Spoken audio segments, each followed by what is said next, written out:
Bonjour à toutes et tous, donc on vous refait une vidéo dans le jardin de l'entreprise RPS Imprimerie qui se trouve donc en banlieue parisienne dans le Val d'Oise.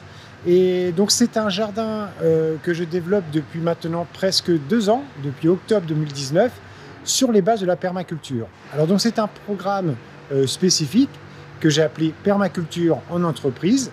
Donc on a des vidéos sur le site internet permacultureentreprise.fr et sur notre chaîne Ethique TV. Donc je vous remets en descriptif les 2 derniers épisodes qui ont été publiés. Donc sur Ethique TV, c'était en novembre de l'année dernière, et sur Permaculture en entreprise, c'était en août de l'année dernière. Donc voilà, depuis presque 1 an, il n'y a pas eu de vidéo de fête. Donc là, je vais vous faire découvrir les évolutions de ce jardin. Donc en 2 mots, le programme, c'est de végétaliser, en fin de compte, l'espace vert d'une entreprise. Habituellement, c'était juste une zone qui était régulièrement tendue. C'est de transformer cette zone en zone de production de fruits, de légumes, de plantes médicinales et aromatiques, tout en transmettant ces savoirs aux salariés de l'entreprise. Voilà. Et donc aussi l'idée, c'est chaque mois de faire un atelier autour de l'autonomie entre midi et 2 sur, par exemple, comment faire ses graines germées, comment filtrer son eau, comment faire la lactofermentation, comment faire les boissons kombucha, etc. Donc on se trouve en pleine zone industrielle. Donc il n'y a pratiquement pas de jardin, il n'y a que des entreprises. Et donc c'est un petit oasis comme ça qu'on vient créer devant cette entreprise.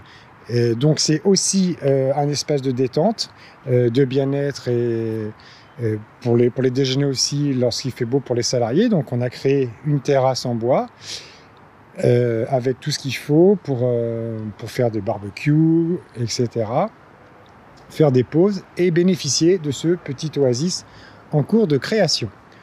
Donc alors, je vais vous faire un petit tour rapide. Donc on a planté un petit olivier ici, on a intégré des nouveaux arbres, des pruniers, des pommiers, et qu'on va découvrir au fil de la petite visite. Donc voilà, dans cette zone-là, on avait mis des fèves. Là, on laisse un peu à l'état sauvage. Donc l'idée, c'est vraiment de faire proliférer la biodiversité, les insectes, la faune sauvage. On a de plus en plus d'insectes qui viennent là. Les sols s'enrichissent de plus en plus. On est à l'origine sur une terre de remblai, donc une terre qui n'est pas fertile. Et donc du coup, à force d'apporter de l'amendement, à force d'enrichir les sols, d'apporter de la matière organique en décomposition, tous les vers de terre, tous les insectes prolifèrent petit à petit. C'est avec eux qu'on collabore. Donc là, du cassis, des groseilliers. Ici, on a mis un petit amandier. Là, on a notre compost. Ici, des topinambours. Et là, donc l'idée, c'est de tondre juste les allées de circulation. Là, on a un gros massif de lavande, on a de la sauge, on a de la mélisse citronnelle. Voilà, là, une grosse plein de fraisiers ici remontants, donc ils vont redonner certainement là, ils ont déjà redonné. Là, les menthes vertes, menthes poivrées. Donc là, des petites courges qui galèrent un petit peu. Là, un artichaut qui reprend. L'autre avait été relativement grand, avait 2 ans presque, et est mort. Et là, donc, il y en a un nouveau pied d'artichaut qui repart automatiquement. Là, un efflier du Japon qui nous a donné l'année dernière, mais pas cette année, des belles nèfles. Ici, un plaque minier pour donner des kakis. Et donc on en a juste un qui est apparu. Ah oui, il y en a un là. Voilà. Bon, tout ça c'est à moins de 2 ans, donc c'est petit à petit, mais on transforme, vous voyez, un peu cette zone comme ça. Ça devient très très végétal et luxuriant, quoi. Donc on a les petites salades, on a les petits choux, on a les pieds de courge là qui font un petit peu le tour. Là-bas, j'ai fait des semis tardifs de courgettes. En juillet, début juillet, histoire d'avoir des courgettes aussi, une deuxième vague de courgettes si la chaleur est là sur août et septembre. Donc là, elles partent, elles commencent à... On verra le gros pied de courgettes à la fin qui est déjà gros, qui arrive à la fin. Mais là, voilà, l'idée c'est d'avoir une deuxième vague de courgettes. Donc on va voir si ça fonctionne. Ici, on a de l'hysope, donc plein de plantes médicinales et mellifères. Là, framboisier, là, des rosiers. Hein, vous savez que donc, toutes les roses sont comestibles. Vous pouvez mettre des pétales de rose sur vos salades. Voilà, donc là, les courges. Alors ici, alors là, le massacre des tomates, qui était extrêmement belle. Le mildiou est venu tout ravager. Il y a des très grosses tomates là. Voilà, et le mildiou s'est mis dedans. Donc habituellement, moi ce que je fais là, ça fait plus de 15 jours que je suis pas venu. C'est ça le problème. L'année dernière ici, c'était très sec. Donc là, on a mis des petits arrosages automatiques qui se déclenchent la nuit. Voilà, mais le truc, c'est que habituellement, moi, j'ai suivi les conseils de Barnabé Chaillot, c'est de mettre du purin d'ortie tous les 10 jours, mettre du purin d'ortie comme ça dilué à 10-15% sur les tomates pour éviter la prolifération du mildiou. Et dans le jardin de Camille Rodrigue, ça a bien fonctionné. C'est pas la baguette magique non plus, et donc là, moi, j'ai absolument rien fait. Et donc, du coup, chaleur plus pluie avec le petit arrosage automatique, là, ça a cramé toutes les tomates. Donc, les tomates, vraiment, moi, je me rends compte, c'est vraiment en serre qu'il faut les faire pour contrôler un petit peu mieux tout ça. Voilà, donc là, notre petite zone sauvage ici, hein, avec ici un abricotier, là, de l'oseille, là, de la citronnelle, la vraie citronnelle, hein, la fameuse plante contre les insectes. Ici, des petites massettes.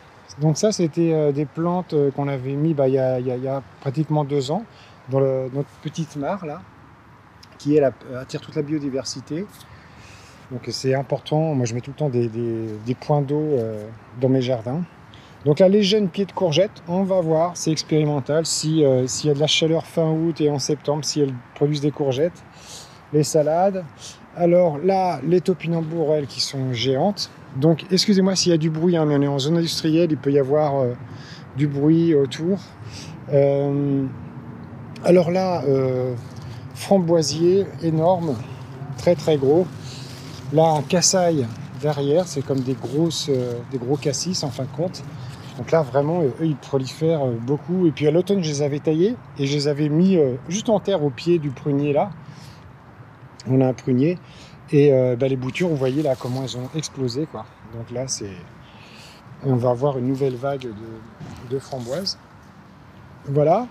Donc au niveau des arbres, hein, prunier, plaque minier, olivier, néflier, abricotier. Donc l'idée, c'est vraiment d'intégrer, c'est la forêt comestible, c'est le jardin jardin forêt, quoi. Il y a plusieurs noms pour ça, c'est-à-dire de mettre les fruitiers avec les plantes potagères, avec les plantes aromatiques pour vraiment créer comme ça un biotope où toutes les...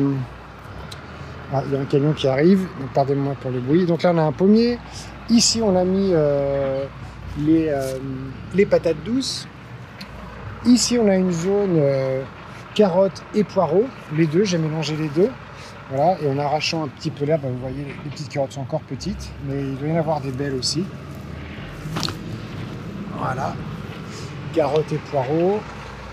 Ensuite, ici, un petit pommier, encore, qui donne ses premières pommes. J'en ai goûté une petite tout à l'heure, vraiment délicieuse. Là, notre gros pied de courgettes, qui en a donné quand même pas mal.